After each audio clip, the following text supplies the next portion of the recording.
Now, The Hunt Palmer Show. Waiting to rise again. You're listening to The Hunt Palmer Show. Brought to you by Quirks, Cajun fried fish and shrimp on 104.5 ESPN Baton Rouge. This is the moment you've all been waiting for. Locking down the middle of the day. Live from the Raising Cane studio. This is Hunt Palmer.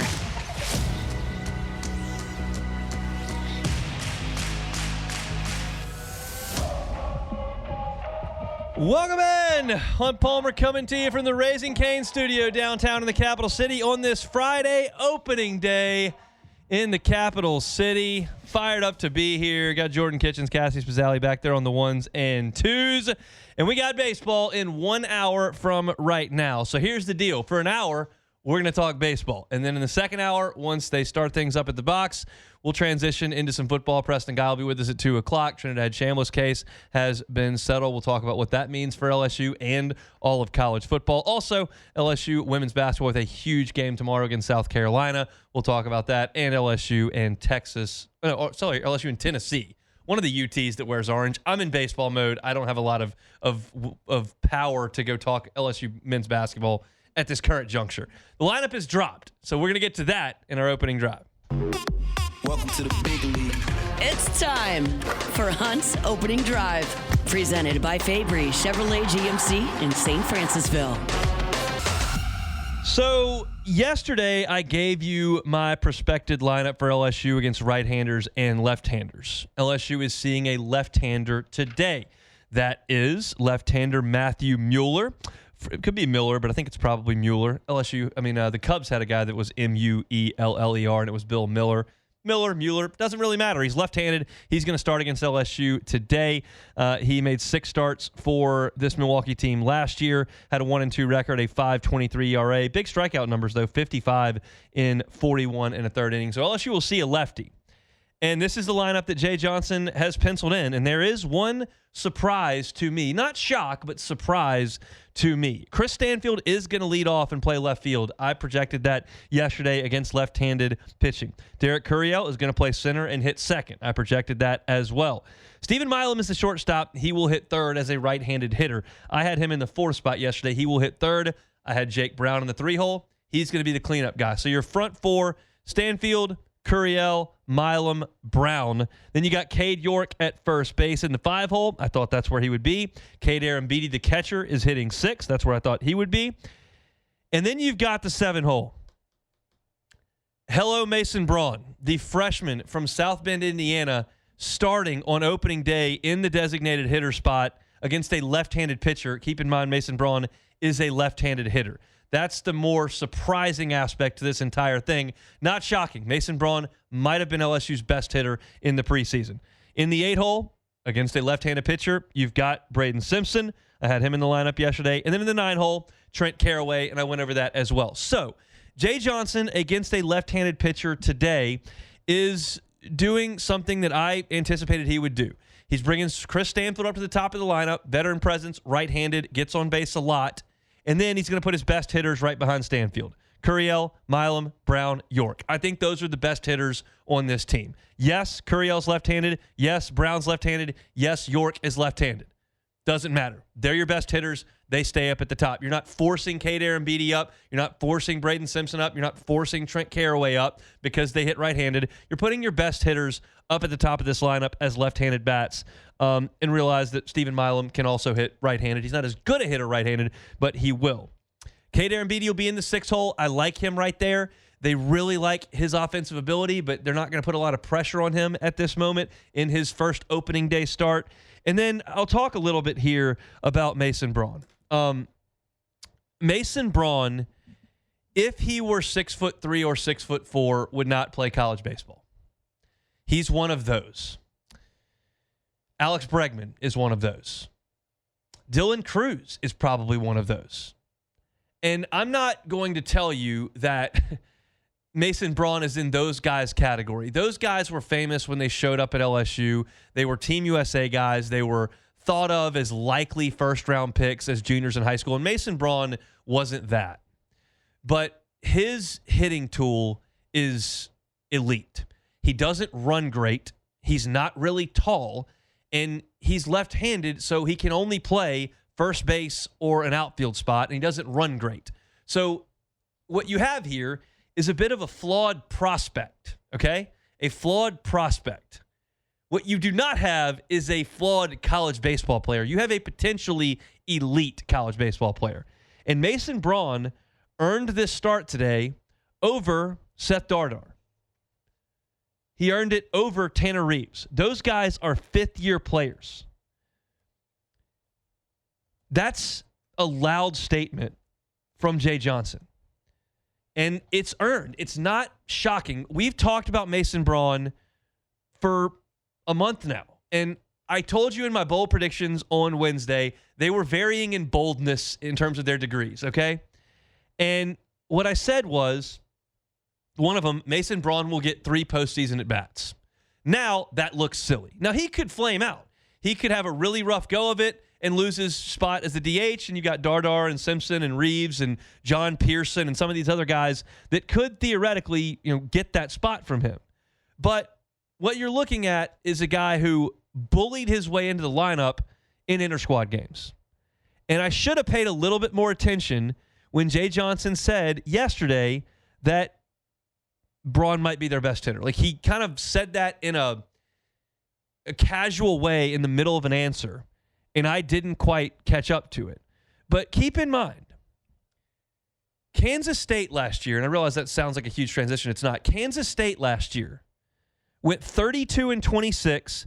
They went 17-13 in the Big 12, okay?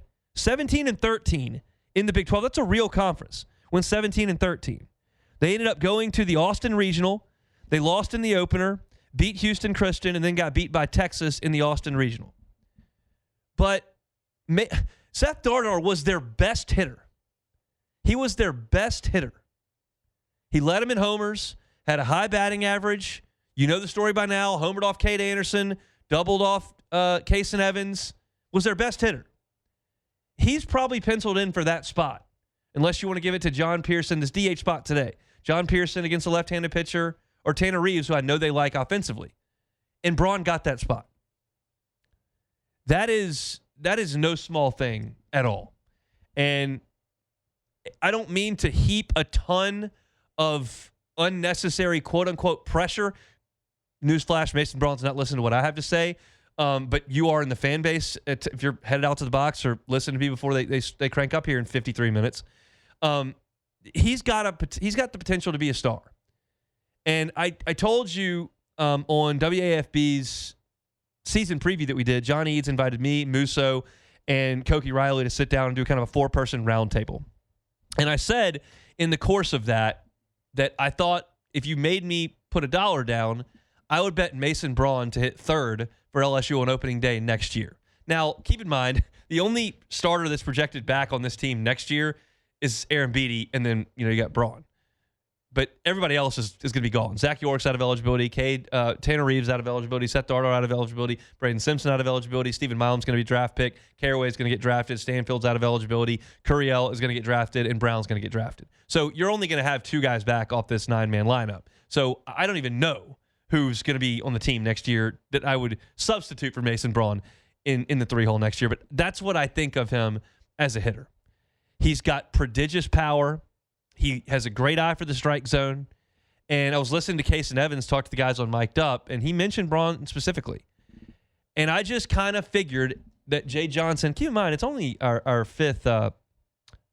It's only our 4th. 1, 2, 3. It's only our 5th opening day. I had to do math there. Only our 5th opening day with Jay Johnson. So we have some information, but not all the information. And I just kind of thought he would give a hat tip to the older guys. Tanner Reeves has stuck it out, even though he hasn't been a starter. And he played an extra year in junior college and came here and sat on the bench. And he's kind of stuck it out, thought he might go to him. Dardar's a Louisiana kid, 5th-year senior, transfer, thought he might go to him. Nope, freshman, you're in.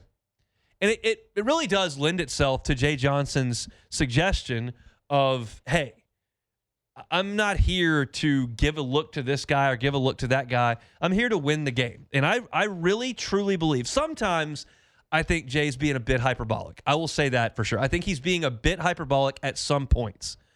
But I do believe when he put that lineup to paper this morning, he put the lineup out there that he thought was going to be the best lineup to beat Milwaukee, with Mueller on the mound. I really think he believes that. I don't think he's trying to see if Mason Braun can handle the spotlight. I think he thinks, I'm putting 9 guys out there, and if there's a big spot in the 4th inning where we got the bases loaded and 2 outs, like I need to make sure that everybody that I've got here is capable. He thinks Braun is one of his 9 best guys against this pitcher. And I think that's a loud thing. There just haven't been a lot of true freshmen in opening day lineups. Like, I haven't gone back and looked at it because the lineup just dropped 10 minutes ago and I was on the air the whole time. But Paxton Kling played as a freshman, a true freshman, and he lost his starting job. But I can't think of a Curiel was in there. Maybe Brady Neal, but maybe not. I'll go back and look before the end of the hour. But there has not been a lot of true freshmen that have gotten a chance to start on opening day. And for those that missed it, Mason Braun is in LSU's opening day lineup today at DH. If you're just getting in the car, headed out to the box, or just tuned us in, LSU's opening day lineup today: Chris Stanfield in left field leading off. Derek Curiel will play center field and bat second. Stephen Milam will be the shortstop. He will bat third. It'll be Jake Brown in right field hitting cleanup. Zach York, the first baseman, is in the 5-hole. Cade Aaron Beatty right behind him doing the catching. In the 6-hole, Mason Braun in the 7th spot, designated hitter. Braden Simpson will play second base. He will hit 8th. And Trent Caraway in the 9-hole. He will play third base. And you consider that Trent Caraway was on an Omaha team last year, was the regional MVP, hit in the middle of Oregon State's lineup, and you've got him against a left-handed pitcher, no less. Caraway's a right-handed hitter. Against a left-handed pitcher, you've got Trent Caraway in the 9-hole. It's a very, very, very talented team that LSU has on the diamond today and all season long. And it all gets started under an hour from right now. Pregame will crank up on our sister station, Eagle 98.1. It'll be Patrick Wright and Doug Thompson on the call from the box. They'll get you going at 1:30. We'll be here until 3 o'clock. We'll talk nothing but baseball for the first hour of the show today. In the next segment, we usually have Preston Guy. He's going to join us at 2 o'clock once they start over at the box. We'll talk a little basketball and football in the second hour as y'all are undoubtedly kind of locked in on baseball over there. But we've got 45 minutes left to go. Come back with us. I want to talk about opening day and kind of what it means. I'll do that when we come back. The Hunt Palmer Show. Boudreaux's Electrical Services. Get that home standby Generac generator from my friends over at Boudreaux's Electrical Services. They've been at this for 40 years. It's a locally owned and operated company. Don't you want to do business with local people? You can buy your Generac home standby generator from the big box store, but what kind of customer service are you going to get on that? What if there's a malfunction? Do you know who to call? If you get that installation from Boudreaux's Electrical and the kids hit it with the soccer ball or something may happen, they're monitoring it 24/7. They'll send somebody out, a local employee, to come make sure that when you need that generator to spring into action, it's ready to go. 2 weeks ago, winter storm. Late summer, hurricanes. Even in the middle of summer, we've got those nasty afternoon thunder showers that come through. You're not going to want the power to fail. That's why you need that home standby generator from my friends at Boudreaux's Electrical Services. They're 40 years in the business, and they'd love for you to give them a call. 985-397-1562 is the original number. That's 985-397-1562. Or the Gonzales location, 225-393-89. That's my friends at Boudreaux's Electrical. You're listening to The Hunt Palmer Show. Brought to you by Corks, Cajun fried fish and shrimp.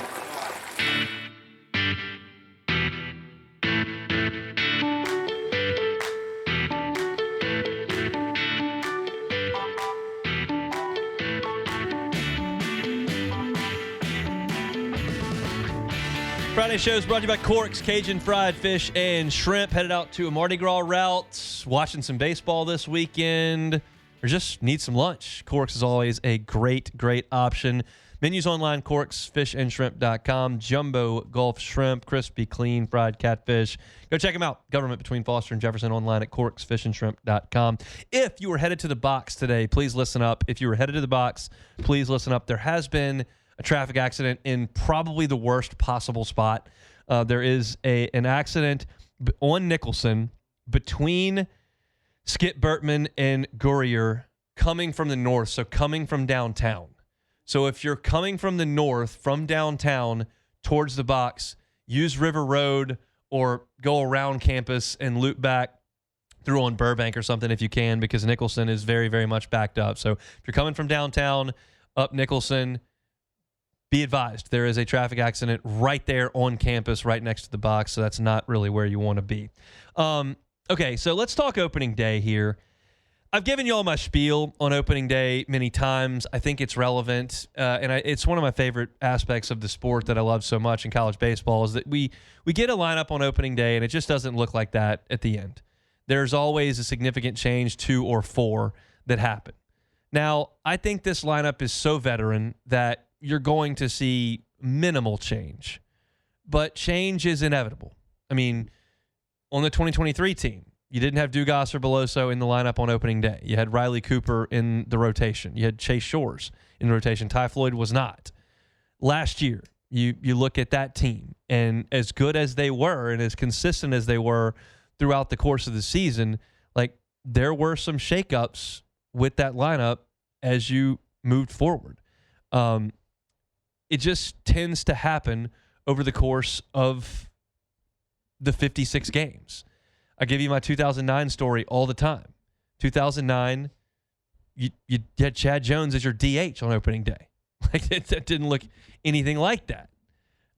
So you look at this team and you look at this lineup and you realize that there are some other options. Like Seth Dardar could turn into a really good player for this team. Tanner Reeves could play a lot of baseball for this team. Would not surprise me to see John Pearson get some key at-bats. We don't know what Omar Cerna can grow into. We'll see how Mason Braun handles things, but he's going to get, obviously, a long leash early on. There are some things that can be moved around, shaken up. But it's a time to get rolling. As I've said, 56 games is a very, very long slog. It takes a long time. But it is nothing compared to June to February, for me at least. Now, you get football that covers that. I get it. But I always want to watch this team. It's why I watch them in the fall and why I pay attention in January. And y'all know how I feel about this team. That wait is a long one. And so once you get here, it's just so enjoyable to watch them play today. And I think most fans, I would suggest 95% of the fans out there look at today and say, we got the best coach in the country. We got Curiel, we got Brown, we got Milam, we got Stanfield, we got Case and Evans. We hit the transfer portal, got Kansas State's best hitter, got Grand Canyon's best hitter. Everyone says he's going to be awesome. Listen to Hunt talk about this freshman Mason Braun. Like, we're number 2 in the country preseason. One poll's got us number 1 in the country. Like, we're the best. Watch us show you. That's what like 95% of the fans are like. And I love that. And I've got a lot of that in me too.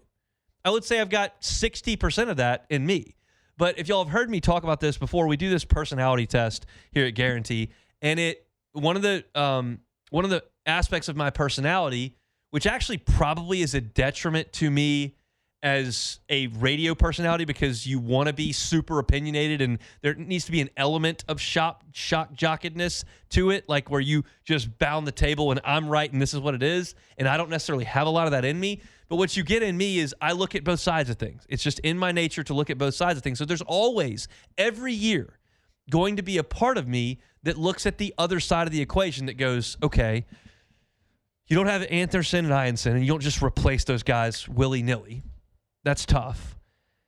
Can they play defense at second base? I don't know. These guys didn't play second base last year.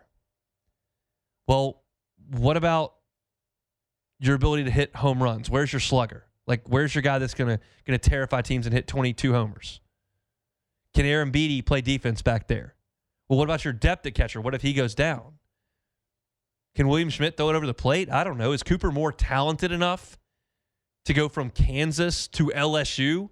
And then not just to LSU, can I give the ball to Cooper Moore in Omaha and hope he's going to go 6 shutout innings? Like, it's the nature of my personality, 1, this sport, 2, and this program, 3, where every year I sit in this chair and it's February the 13th, I'm going to be talking about Omaha. Like, I don't know if they do that in Lubbock, Texas. I don't know that they immediately do that at Georgia Tech. I'm not sure anybody in Knoxville is even talking about baseball today. But here we are. And so there's an anxiousness to me that is paired with my anticipation and my optimism. I have both emotions. And this is the first chance you get to see it. And my skepticism is probably too tall a word, but you can't, Kason Evans and William Schmidt can't flip my opinion on their, or sway my opinion significantly on their ability to start against Milwaukee. Like that doesn't happen today. You got to do it in the games in the SEC, which is a month away. I know William Schmidt can torch Nichols. I know he can torch Southeastern. But can he do it against Texas? Can he do it against Mississippi State? Like, you can't learn that until down the road. So, all this to say, my attitude on opening day is one of optimism, anxiousness, and ultimately kind of relaxation, which is why I like this sport so much, because I know that if LSU plays great today, like last year on opening day, I went back and looked. I didn't even remember. Last year on opening day, they won 14-0. I remember Cade Anderson post-game wasn't thrilled with the way his outing ended, but they played great. You saw guys throwing the ball over the plate, didn't walk people. Offense showed up. It was good. Absolutely good. And that can happen today, and I'll be thrilled. If LSU goes out there today and doesn't play very well, got a game tomorrow. How does Cooper Moore look? So I don't have to get all keyed up for opening day. It's just observational. And it's like the way that the season plays out, it fits my personality level. I'm never through the roof with optimism. I'm never just absolute catastrophe syndrome when it's unwarranted. With this basketball team, catastrophe syndrome. With the Texas A&M football game this past year, catastrophe syndrome. I can get there, but it doesn't happen with baseball very often. And I'll admit, like I hit the panic button on LSU when they couldn't close out games in 2023, and they looked bad against Mississippi State and Auburn trying to hold off close leads. They couldn't do it, and I thought, well, they don't have any bullpen guys, and they don't have anybody behind Skeens. Like, I got to a tough point there. I would suggest I essentially gave up on the team in 2024 and said they're not going to make the postseason. But it takes a lot for me to get there. It certainly isn't going to happen today. So today is just a day for celebration. It's a day to get in the ballpark. It's a day to look at that Intimidator with 8 years of national championships on it for the first time. It's a day to smell that fresh cut grass and listen to the mitt pop, hear the ping of the bat. It's a day to hear the Alec Box Stadium soundtrack for the 943rd year in a row. Put me in, coach. Center field.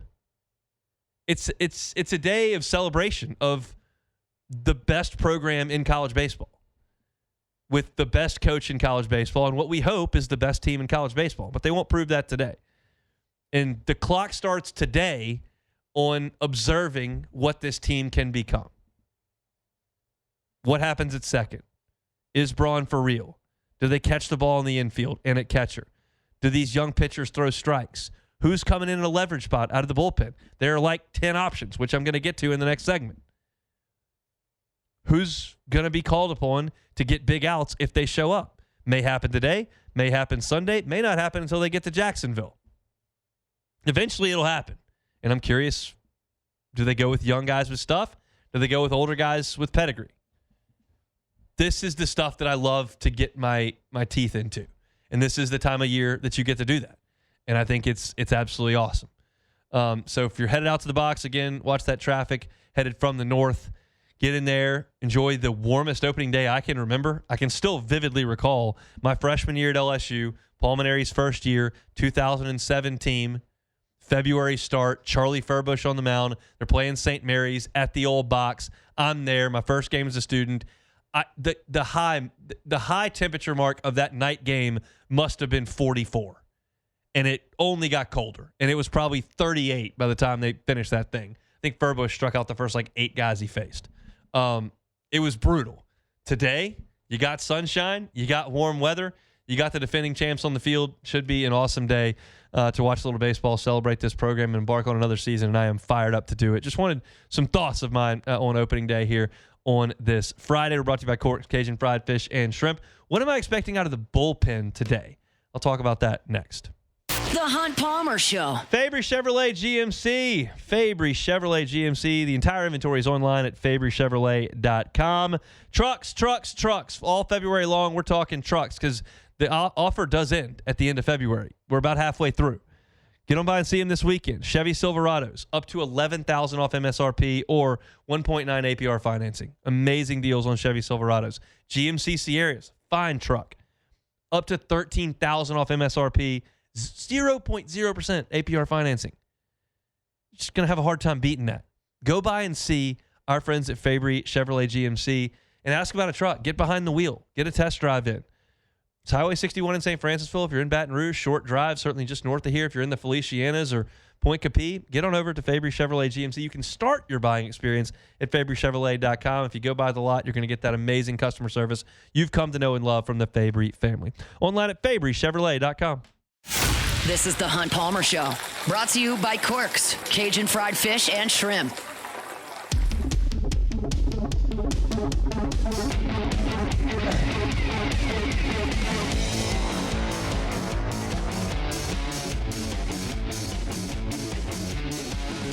Friday show is brought to you by Corks. Our guy Chris Marler, LouisianaSports.net. Our social media manager here at Guarantee is out at the box for the first time today. He played college baseball, loves baseball, but never really been to anything of this magnitude on a college baseball scale. I texted him, how's it going out there? He's loving it. He is eating it up with a spoon.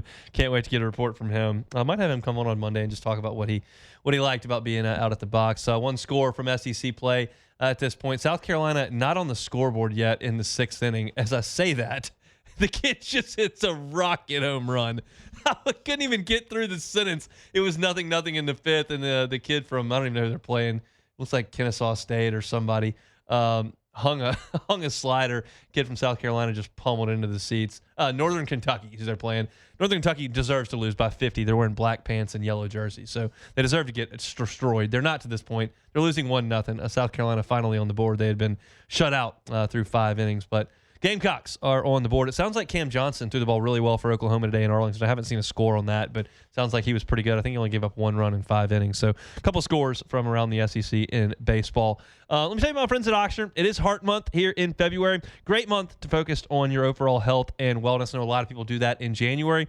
February, just as important. Stay active, exercise regularly, eat that balanced diet that's rich in fruits, vegetables, whole grains. Try to manage your stress and get enough sleep if you can. Avoid smoking. Limit that alcohol consumption. Your primary care provider is your partner in prevention. They can help monitor your blood pressure, your cholesterol, your overall heart health. So make your health a priority this month. And go ahead and schedule that primary care appointment at ochsner.org/brprimary. That's ochsner.org/brprimary. Small steps today lead to a stronger heart tomorrow. Check in with your doctors and make sure you're on track for a healthy 2026. Thanks to our friends at Ochsner. As far as pitching goes today, you'll see Kason Evans on the mound. I expect to see Kason Evans throw the ball really well. A lot has been made of some struggles in the fall and in the preseason. It wasn't as if he couldn't throw it over the plate or he had the yips or he was giving up a bunch of home runs. He just wasn't dominating, and that's okay. It's hard to dominate LSU's lineup. Just aren't a lot of guys that dominate LSU's lineup. Liam Doyle can dominate LSU's lineup, okay? He throws 101 from the left side. Kason didn't necessarily do that week in and week out in the scrimmages, but we know what he is, and we certainly know what he can be against Milwaukee. So I expect Kason to throw a lot of strikes today. One thing you'll look at, his changeup's still his best pitch, right? But the breaking ball is something he's really worked on since the middle of last year. That's what I'll be watching today, how well he's able to use that. I expect to see 70 to 80 pitches from Kason today, and then they'll sit him down. Last year, Cade Anderson threw 83, and the only reason it got up that high is because he got extended in his last inning. He was having trouble getting out of it. And I remember having that conversation with Cade. His fastball ticked down a couple of miles per hour there, and they finally got him out of the game. But just leaning on what Jay Johnson has done previously. LSU, when Cade Anderson left the game last year after 5 innings, was leading 9-0 as the box score reads. And at that point, you felt good about the game, and it was 9-0. Jay Johnson wanted to get his young freshman in. So the first pitcher out of the bullpen last year in a 9-0 game when Cade Anderson gave way was Kason Evans. And if that happens today, or if LSU gets a 14-run lead in the 7th, or so, like some of that happens on opening day, it might be 3-1 today. I don't know. It's warm weather. I hope LSU swings the bats well. But if LSU gets a big lead, the young freshman that I think that Jay Johnson would like to get into the game is Marcos Paz, I believe. I think Ricken is a talented dude. I think Theophilus is a talented dude. I think Paz could be the biggest impact freshman on this team. I talked about it yesterday. So if LSU gets out to a big lead, I think Paz could be the guy. Now, if it's a tight game, what does that look like? And I have some names circled in this bullpen that I think Jay will go to on opening day. Huge crowd. If it's tight, that means LSU's not really where it's supposed to be. Who are you going to go to in that spot? It doesn't really matter who you go to if you're up 9 or 10 or 14. But if you're up 2 or you're down 1 in the middle innings or whatever, like who do you go to? And I've got 4 names that have come to my mind that I would expect to see in this game today. Ethan Plog is left-handed, and the staff loves him. They want him to be a force out of this bullpen. I'm told his fastball's up to 96. I haven't seen that. They turned the radar gun off in the preseason, so I don't know exactly what he touches on the gun, but it's a firm fastball. It's a sweepy slider. It's a quick delivery. When you see him pitch for the first time, you'll notice, yeah, that guy probably gives left-handers a tough time. So Ethan Plog will be called upon if LSU is in a tight game today or if that presents itself tomorrow. Then the 3 guys that I point to from the right side, close game, here we go. We need somebody out there to get us this win. Zach Cowan's first, to me. I think Cooper Williams is probably Monday's starter, if I had to guess. So that means Cowan's not a starter, if I'm right on that. And that means he's high leverage out of the bullpen. You know that. You saw it last year. You know his heartbeat's going to be slow. He started a game against Arkansas and Omaha. I think he'll be just fine on opening day here in the middle innings against Milwaukee. So I think Zach Cowan is the first guy I would point to, high leverage, middle innings or late game, 6 outs if you need it, 3 outs if you need it. I think Cowan is a guy. And then one that's new to this year, not new at all in the grand scheme, Gavin Guidry. He has thrown the ball great. He is missing bats as well as he ever has. I've seen him now 3 times between the fall and the preseason, and it was great every time. He is throwing in the low 90s, 92-ish. He's still got that hammer of a breaking ball that he used as a young pitcher. It was kind of all he had. And he also has mixed in a good changeup now. He has morphed from the best player in the state of Louisiana, shortstop at Barb, who also pitches, coming to LSU to play shortstop. He was that in 23. And he's now a pitcher. Like he's taken all of that physical ability, that natural baseball talent that he was given, and he's now using it to manipulate the baseball. And he can throw pitches that dart different ways. He can mix speeds. He's going to throw strikes. You know that. And, of course, he's got the mental makeup of a warrior. You're not going to mentally phase him. He didn't have the greatest stuff you've ever seen. He's never going to hit 96 on the gun, and I don't think he's pitching in the big leagues. But he can get guys out in a big spot in college baseball, and I would expect to see him. Those 3 I feel very good about. Plog, Cowan, Guidry. You're going to see those guys if things get tight. The last name is Devin Sheeran, and I'm very excited whenever he comes out of the bullpen, which is going to happen in these first 4 games. Whenever he comes out of the bullpen, I mean, I can't wait, because you can convince me that Devin Sheeran is LSU's closer this year that throws 98 with heavy sink and a hard slider. Like, he's got that in the toolbox. You can convince me that 9 guys beat him out, and he doesn't factor in that much. That's how deep LSU's bullpen is, and I'm not naive enough to sit here on opening day and suggest that 12 pitchers are going to have great years for LSU. That's not going to happen. You're going to pare that number down, and you're going to go to the guys that you trust. I can see Devin Sheeran factoring into that. I can see him getting beaten out. But if it gets tight today and he comes in, I won't be shocked at all. The staff knows him far better than I do.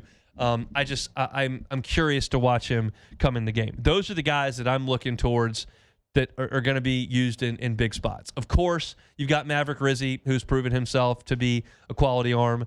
DJ Primo has been a trusted left-hander who's still very much in the mix here. And you've got other guys that have big-time stuff. But this is the group that I'm looking at right now, and Paz is the wild card for the blowout. So that's kind of what I'm looking for from a pitching perspective today for LSU. I mentioned this in my first segment today, but I know that the audience turns over a good amount, so I'll re-hit this before we get to our final baseball segment of the show before they start here in a little bit over 20 minutes. But Milwaukee today is going to throw Matthew Mueller or Miller, not sure which one it is. Last year, he made 16 appearances for this Panthers team. He had 6 starts. He was 1-2 with a 5.23 ERA. He threw 41 1/3 innings and struck out 55, which is a very good strikeout total. However, he walked 31 in 41 1/3 innings. If he does that today, his afternoon will not last very long.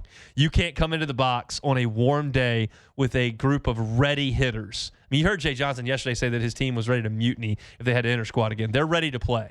And if you come in and walk guys and put guys on base, they're going to go to work on you. So Mueller's got good stuff, obviously, with the strikeout numbers. His batting average against last year was very good, 233, but the walks were very, very high.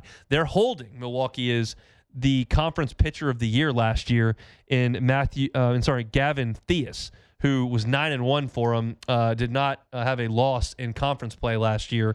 They're holding him, I guess, for tomorrow. So that's interesting gamesmanship, I think, from Milwaukee to come in and do that. But Mueller is a left-handed pitcher, and for that reason, you're seeing LSU's lineup shuffled the way it is. Chris Stanfield is going to lead off for LSU in this game today. Then you're going to see Derek Curiel in the 2-hole. Right behind Curiel in that 3 spot, you're going to see Stephen Milam. Jake Brown will hit cleanup in right field. Zach York is the first baseman. He'll hit 5th. Cade Arambide is going to hit 6th and catch. Can't wait to see him swing the bat this weekend. Mason Braun, the freshman, is the DH in the 7-hole. Braden Simpson is going to play second base and hit 8th. And then Trent Caraway is the third baseman for the Tigers today. He will hit 9th. And I'm hopeful to see some really good defense from Caraway. And as I mentioned yesterday, for Caraway, they're not going to put a lot on his plate offensively right now because he's working on some things. Uber talent. If he hits it off the scoreboard today, I will not be surprised at all. He was the California Player of the Year. He broke a high school record at his high school that was once held by the number 1 pick in the draft in Royce Young a few years ago. And he went to Oregon State and had some flashes. But they wanted to retool some things with Trent Caraway offensively. They took the fall to do that. They're still working through them.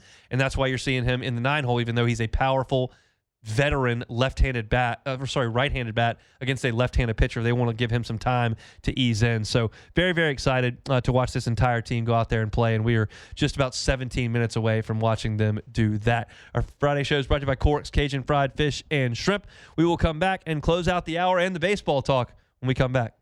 The Hunt Palmer Show. Marucci, go check out the Hitter's House at Marucci. Grab a bat.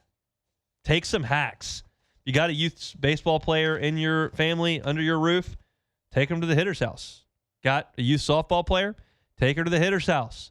Take some swings with that Marucci equipment in an indoor controlled environment that allows you to work on your game. Also, if you don't have that, go take a tour of Marucci. It's awesome. It's where they produce the official mat of Major League Baseball. It started as a labor of love in a backyard shed about 22 years ago. Now, the official bat of Major League Baseball. You watch spring training games, Marucci sticks. You watch World Baseball Classic games, Marucci bats. You watch the Major League Baseball when the regular season starts up, Marucci there as well. And you can take a tour and see where all those bats are made. Get those tour tickets at maruccisports.com/campus-tour. That's all there at maruccisports.com. You're listening to The Hunt Palmer Show, brought to you by Corks, Cajun Fried Fish, and Shrimp.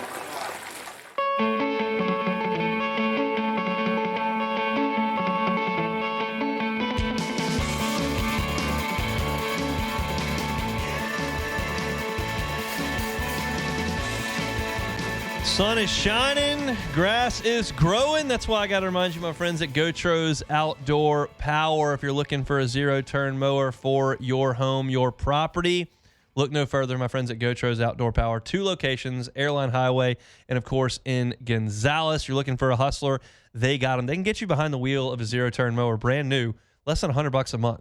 Think about what you pay to have your yard cut if that's the way you're operating right now.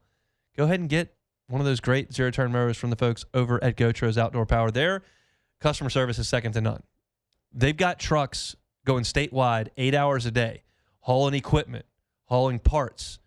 They can make sure that you're taken care of if you're in the Gotro's family.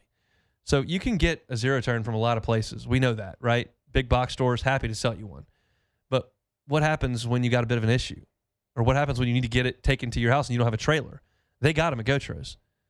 It's locally owned and operated. The Gotro family's been doing it for more than 2 decades. They got 2 locations, incredible inventory, and it's time right now to get that equipment and get ready because that grass is going to start growing. I love the fact that it's already 75 degrees in February. It's probably driving some people nuts, but either way, whether you like it or don't, that's going to mean the grass is going to be growing quickly. And we know how fast that hot weather comes, and it takes a while to go away. So get behind wheel of a new Hustler zero-turn mower from my friends at GoTros Outdoor Power. You can find them online. GoTros Outdoor Power.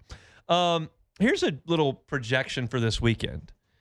I mentioned in the last segment that opening weekends is usually pretty chilly. And this time of year, the wind usually blows in from the north. The cool air coming from the north, wintertime, that's usually what you get. Well, that's not what you're getting this weekend. The high all 3 days is north of 73, and the wind is going to be coming out of the south and out of the east at times, sometimes out of the west, but a lot of times out of the south. There's going to be the opportunity to hit the ball out of the ballpark. And I would just like to see LSU get it out of the yard a couple times this weekend. Get off to a good start in terms of the power. I mentioned it back yesterday in my bowl predictions. I think they do have enough power on this team. If you're going to ask me about my concerns, like proven ace and number 2 is number 1. Not that they don't have the options, but it's not established, and that's the most important thing. So that's number 1 on the concern list. 2 would probably be infield defense, 3rd and 2nd. What do you have? And then I probably would go somewhere else other than power for my 3rd concern. Maybe catching depth if Aaron Beatty were to go down.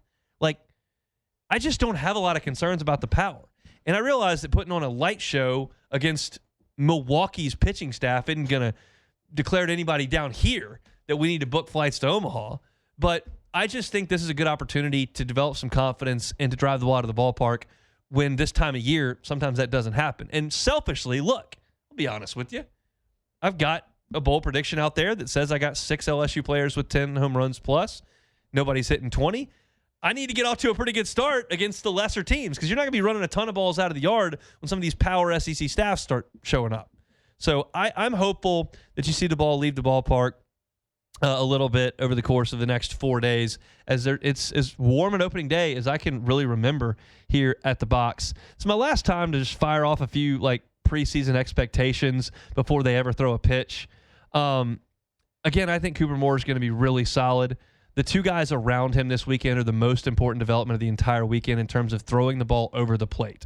I want Kason Evans to throw his breaking ball. I want him to find strikes. I want William Schmidt to locate the strike zone a lot more than he did in SEC play last year. I was talking to someone on staff about William Schmidt in December, and what they said to me in December was the velocity's great, the spin rate on the breaking ball is great, and he's throwing more strikes based on the work he did in the summer. What they have to add to William Schmidt to be a successful starter in the Southeastern Conference is something a little bit softer. He throws everything hard, and pitching is disrupting timing. And there's not enough break in terms of the speed difference in his fastball and the breaking ball and the changeup. The changeup is the pitch that I think can change things for William Schmidt, to use a poor play on words unintentionally. If he can find out how to go 96 fastball, 83 changeup, as opposed to 85, 86, 87 with a breaking ball, then you have there's more of a gap there with the hitter's weight control and where they are. You can get them more out on their front foot with that big changeup. And then if they might be sitting on that changeup, the fastball jumps on them a little bit more quickly. They thought last year at times, not only was he falling behind, but when he was pitching to LSU players, they could know that everything was going to be pretty firm, pretty hard. They got to get him to change speeds a little bit. And so I'll be looking for that on Sunday as well. Again, the rotation this weekend, it'll be Kason Evans on Friday, Cooper Moore on Saturday, William Schmidt on Sunday, and then they'll play it from there on Monday and Wednesday before they go to Jacksonville to play. So I'm excited to watch him out at the box today. We'll be on the air for the first hour of the game. I'll certainly have a post-game story up at louisianasports.net. This Milwaukee team was one game away from going to the NCAA tournament last year, so they had a good year last year, but they lost 5 of their top 7 hitters and their best bullpen guy as well. And LSU is not seeing their ace today in terms of what he did last year as a conference pitcher of the year in the Horizon League. They'll see him tomorrow, and that'll be against Cooper Moore. So Lots and lots of guys are going to pitch. I think you're going to see a lot of guys play a position. Wouldn't surprise me to see Omar Cerna catch a little bit. Certainly you're going to see Seth Dardar at some point. Certainly you're going to see Tanner Reeves at some point. Maybe you see Tanner Reeves play a little third base. You might see Trent Caraway move over to second base some. You're going to see some different things from LSU. It's all going to be within the mindset of winning games, but it's also going to be in an effort to develop depth, which you've got to do over the course of a 56-game schedule and determine who your best guys are. And Jay Johnson's got his first 9 that he'll put out there today. It will not be his last 9 of the weekend. I would expect shuffles in every single day of LSU's lineup. So that's where we'll leave baseball for today. We gave you an hour of baseball talk. If you're headed out to the box, enjoy some sunshine, enjoy something cold to drink, grab some concessions, and watch the Tigers embark on another awesome season here in 2026. I'm bummed out I can't be there. I will be there tomorrow. But there's a lot of baseball to be played, so fired up for that. You can certainly listen to the game on our sister station, Eagle 98.1. It'll be Patrick Wright and Doug Thompson on the call today. Chris is in Knoxville with the basketball team. He'll also fly to Austin with them after things settle tomorrow night on Rocky Top. So it'll be an alternate crew at the box all weekend, but we'll have coverage on Eagle 98.1 starting today, and they're already on the air. We're going to shift gears a little bit in hour number 2. We're going to talk LSU football with Preston Guy coming up in about 5 minutes. We will also talk about Trinidad Chambliss's ruling. That came down, what I think, and then Aguilar's ruling is today as well. That one is probably more impactful for the sport, while certainly the Trinidad Chambliss one may be more impactful to LSU because of how early LSU plays Ole Miss. LSU plays Tennessee late in the season too, so we'll talk a little bit about that. Chris Paul retired. We'll get into that. Lots to do in hour number 2. We're Froze are brought to you by Cork's Cajun Fried Fish and Shrimp. Find their menu at corksfishandshrimp.com. We'll pause for Sports Center on national headlines. Come back with the last hour of the week. It's the Hunt Palmer Show. The Hunt Palmer Show. Lifetime Roofing. LifetimeRoofingLA.com is the website. That's LifetimeRoofingLA.com. I want to remind y'all that Lifetime Roofing is actively hiring. If you're looking for a job, looking for some steady income, how about the only legitimate one of the only legitimate W-2 roofing companies in the entire state? Lifetime Roofing offers employees benefits, 401ks, and they are actively seeking workers at their Baton Rouge location here at Lifetime Roofing. It is growing, it is gorgeous, and it's a wonderful team that is based here in Baton Rouge and cares about the community. No matter where you are in South Louisiana, Lifetime Roofing is happy to help. The 2 things we've been telling you about for the last few weeks is that as of January 1st, they can offer a lifetime workmanship warranty, which covers the workmanship and the materials. Also, financing is available on a new roof or that deductible 0% for 18 months. Find them online at lifetimeroofingla.com. It's Lifetime Roofing at lifetimeroofingla.com.